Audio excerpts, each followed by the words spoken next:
Burhanuddin Muhtadi. Saya akan pertanyaan pertama kepada Grace. Grace, putusan MK ini berlakunya 2029 enggak 2024 ya. Ada dirugikan dengan pasal itu? Ya, kita kan berpikir jangka panjang ya, Mas Budiman. Jadi kami apresiasi sekali keputusan MK dan upaya dari teman-teman Perludem untuk terus memperjuangkan agar PT itu diturunkan atau kalau bisa mungkin dihilangkan. Karena suara masyarakat yang terbuang itu banyak sekali, Mas Budiman. Kalau kita lihat 2009 ketika PT-nya 2,5%, suara sah yang terbuang itu 19 juta atau sekitar 18%. Partai yang lolos 9. 2014 PT-nya 3,5% dinaikkan lagi, suara sah yang terbuang sekitar 3 juta. Kemudian 2019 ketika PT yang naik lagi ke 4%, suara yang terbuang 13,5 juta atau 9,7% gitu. Jadi penyederhanaan partainya entah berapa sih sebenarnya ideal partai itu jumlahnya sehingga bisa dikatakan sudah cukup sederhana, kita juga tidak tahu begitu kan. Sementara jumlah suara sah yang terbuang ini kan suara masyarakat semua. Bukankah harusnya ada ya kedaulatan rakyat di situ yang jadinya tidak tersampaikan nih gara-gara ada aturan yang kita juga tidak tahu apa sih dasarnya, kenapa dari tadinya 2,5 terus 3,5 terus 4. Yang saya pernah dengar perdebatannya di Kompas juga, yaitu hasil dari perdebatan antar para anggota dewan gitu. Tapi apa dasarnya dan untuk kepentingan siapa, kenapa 2,5, kenapa 3,5, kenapa 4, kita nggak pernah tahu gitu. Jadi kalau pandangan PSI soal momentum diberlakunya putusan MK yang ini kan berlangsung nanti di 2029 ya. Tapi kalau kita bandingkan dengan putusan MK sebelumnya soal calon wakil presiden diberlakukan 2024. Itu apa Anda lihat dua posisi MK yang berbeda ini sebenarnya? Ya, kalau boleh memilih ya kami tentu lebih senang kalau bisa diberlakukan saat ini. Karena PSI diuntungkan ya? Iya, bukan hanya PSI ya. Oh, banyak ya? Teman-teman P3 juga saya pikir yang sekarang mungkin masih berhitung-hitung atau mengawal perhitungan suara juga saya pikir akan diuntungkan. Dan tidak hanya itu, tapi masyarakat yang suaranya terancam terbuang, kita nggak tahu nih berapa jumlah suara sah yang terbuang lagi di pemilu kali ini. Tapi akan lebih baik kalau berlakunya 2024 gitu, kalau menurut ya kalau boleh berharap. Tapi kan kita ikut putusan MK. Oke. Ferry, ini ada beda positioning di Cawapres dulu 2024, sekarang 2029. Persis Mas, itu kritik kita juga, MK tidak konsisten dalam penafsiran. Dan kalau ini pegangannya konstitusi sebagai the guardian of the constitution, mestinya MK melihat pasal-pasal di konstitusi. Tidak ada ambang batas parlemen, tidak ada ambang batas pencalonan. Yang hanya ada adalah ambang batas pemenangan calon presiden menjadi presiden, alias presidential threshold, bukan presidential threshold dalam artian ambang batas pencalonan. Tapi MK tidak lakukan itu di tempat yang lain, terutama soal bicara ambang batas pencalonan presiden. Nah, menariknya putusan ini Mas Budi, mereka memberikan 5 elemen penting. 1, ambang batas yang mau diubah ke depan harus digunakan berkelanjutan. Perspektif saya, kalau mau berkelanjutan ambang batas ini digunakan, kan tentu 0% gitu ya. Karena kalau ada tambahan angka-angka, itu akan berubah karena basisnya harusnya jumlah penduduk dan lain-lain. Jadi mestinya kalau dipakai elemen pertama ya tidak ada ambang batas sama sekali. Cuman dalam elemen kedua MK mengatakan harus memperhatikan prinsip proporsionalitas dan memastikan bahwa ini juga tidak menghilangkan konversi banyak suara yang hilang menjadi kursi. Artinya ada ambang batas lagi, tetapi hanya lebih memperhatikan suara-suara yang diterima oleh partai. Yang ketiga malah lebih tegas bahwa juga memperhatikan prinsip pembatasan jumlah partai. Yang ketiga harus memperhatikan, menurut saya yang keempat itu perubahan harus telah selesai sebelum tahapan pemilu berlangsung 2029. Dan yang paling penting harus melibatkan seluruh elemen masyarakat dalam pembahasannya sebagai bagian dari partisipasi bermakna. Nah, putusan ini sendiri menurut saya penting sebagai estafet dalam pemilu kita. Mau kemana pemilu legislatif kita ke depan? Oke. Menurut saya kita juga bersyukur ya, ini putusan cukup fair, mau memperhatikan kembali soal ambang batas ini, tapi tidak diberlakukan saat ini.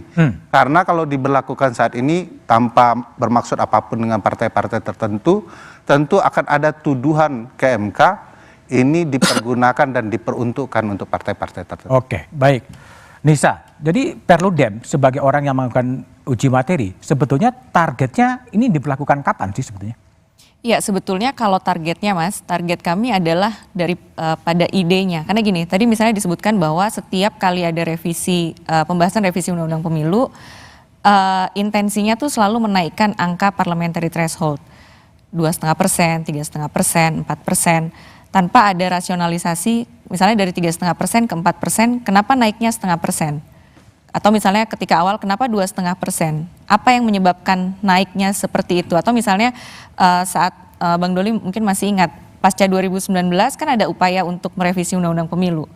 Ada gagasan misalnya, oh ada yang minta 5%, ada yang minta 7%. Itu berdasarkan apa? Karena kan niatannya adalah saat menaikkan angka parliamentary threshold selalu mengatakan kita ingin menyederhanakan partai. Tapi faktanya tidak sederhana juga partai politik kita yang ada di parlemen. Niatan menyederhanakan partai dengan argumentasi bahwa kita presidensil akan lebih efektif kalau dia multipartainya sederhana, kisarannya 3 sampai 5. Tapi ternyata partai politik yang ada di parlemen 9, 10 walaupun parliamentary thresholdnya sudah dinaikkan.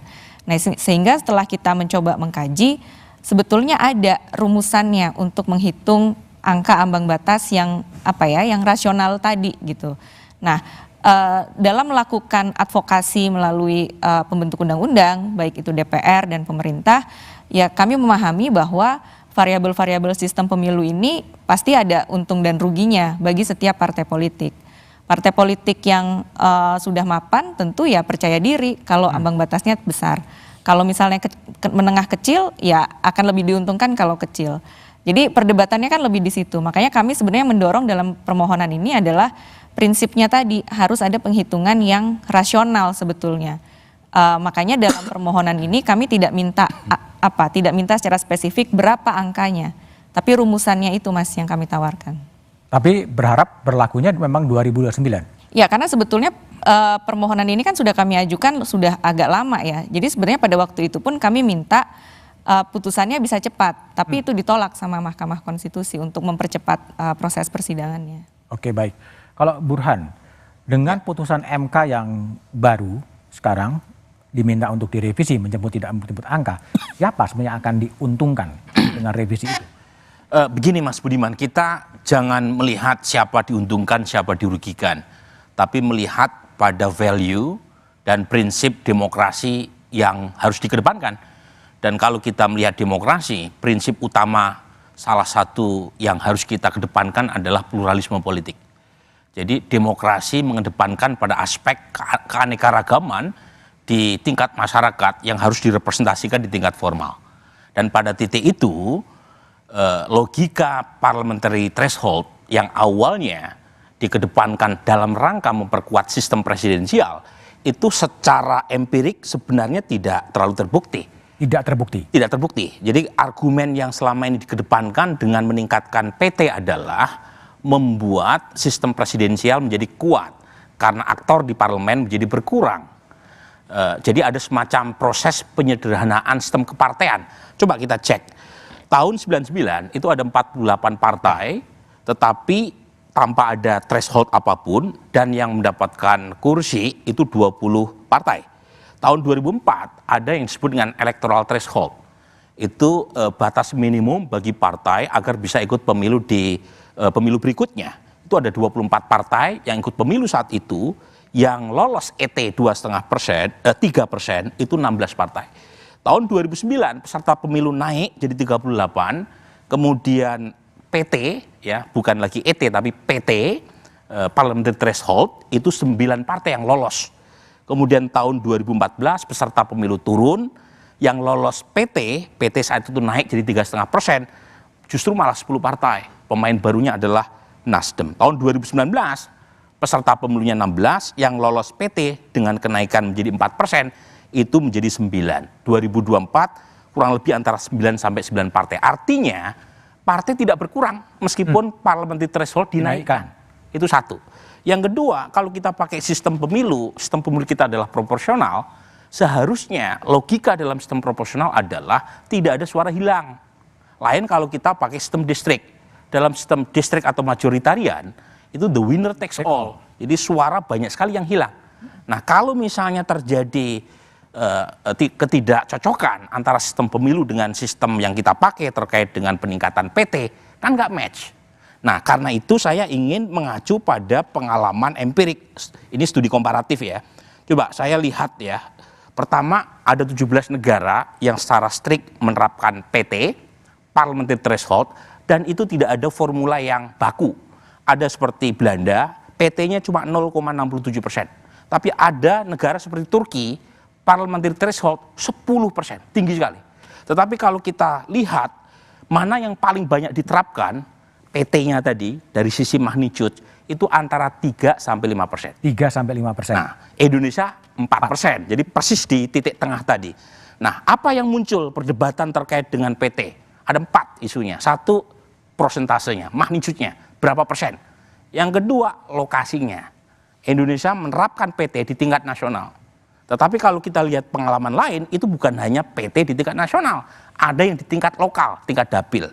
Ada juga yang di tingkat dua-duanya. Ya, di electoral district, tingkat dapil, artinya nasional nggak terjadi. Misalnya kayak Greece 2019 harusnya lolos. Karena suaranya termasuk yang tertinggi di dapil DKI 3. Tetapi partainya secara nasional tidak lolos. Akhirnya Greece jadi korban. Mungkin pemilu kali ini Fahri Hamzah yang jadi korban. Misalnya ya, kalau Partai Gelora tidak lolos secara nasional, tapi Fahri dapat suara besar di Sumbawa. Nah, itu bisa diatasi kalau penerapan PT hanya di tingkat dapil, tidak secara nasional.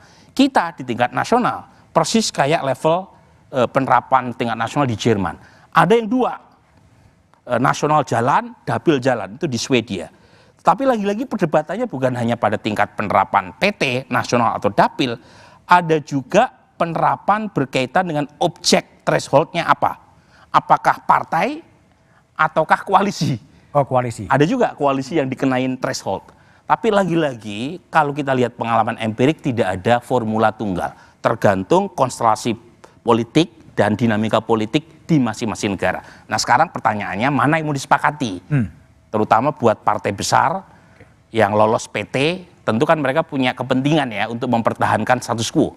Tetapi lagi-lagi ada partai-partai lain yang ingin masuk dalam gelanggang, mereka mungkin intensinya PT diturunkan, sementara partai besar sebagai pembentuk undang-undang di DPR mungkin dinaikkan atau minimal sama. Gitu. Bang Doli, gimana kalau di Golkar dinaikkan atau diturunkan?